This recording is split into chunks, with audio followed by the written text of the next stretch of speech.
Go. Hi.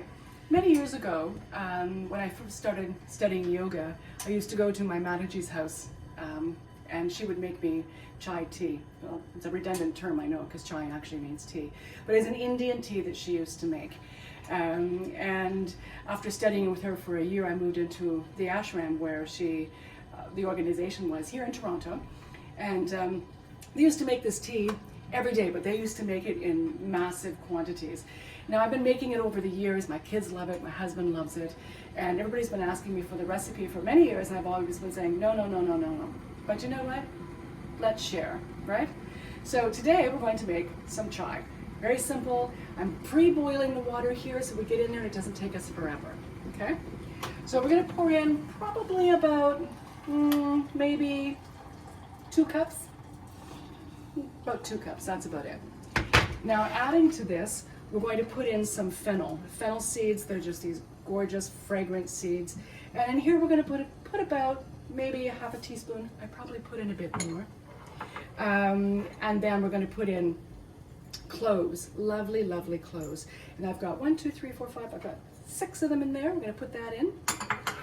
Now, she used to use something called cinnamon bark. I haven't been able to find it in the area in Toronto that I live in. So I'm using a cinnamon stick, but I've broken it in half. We'll put that in to boil. Now, something called ilachis, but they're cardamom, and these beautiful seeds. They're just, oh, they're so fragrant, just lovely. So what I like to do is just crack them a little bit before I put them in. And in this one here, I'm putting in 8. And of course, last but not least, we're going to put in some Darjeeling tea.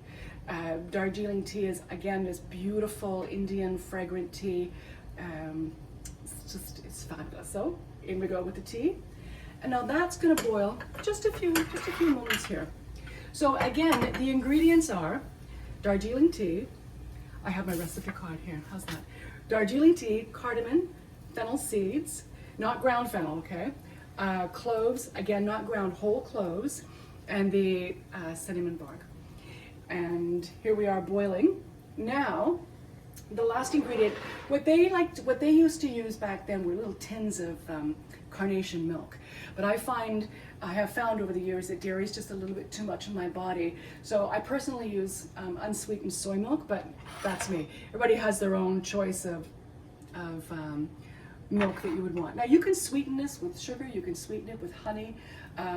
Maple syrup tends to taste a little funky.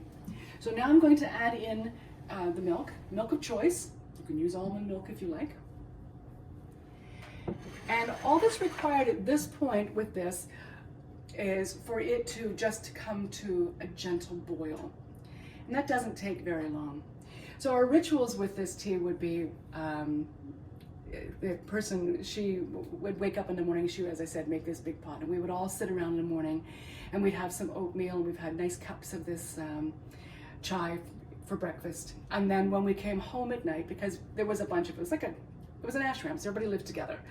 And at nighttime when we'd come home after work, we would gather around, have a cup of tea, have some dinner, and then of course do yoga, and then meditation afterwards. Just a lovely, lovely ritual. And now that this has come to a boil, very quick, wasn't it? And so what we're going to do is I'm just going to pour this. You have to strain it. And just strain it in. Oop, it comes some ilachis. I like to put the stuff back in, let it sit there, let it stew a little bit. And then you have this beautiful cup of tea, of chai. And, oh, it smells heavenly because the different flavors all get married when they're boiling together. Beautiful. Well, there you have it. A very old recipe shared with you. Thank you.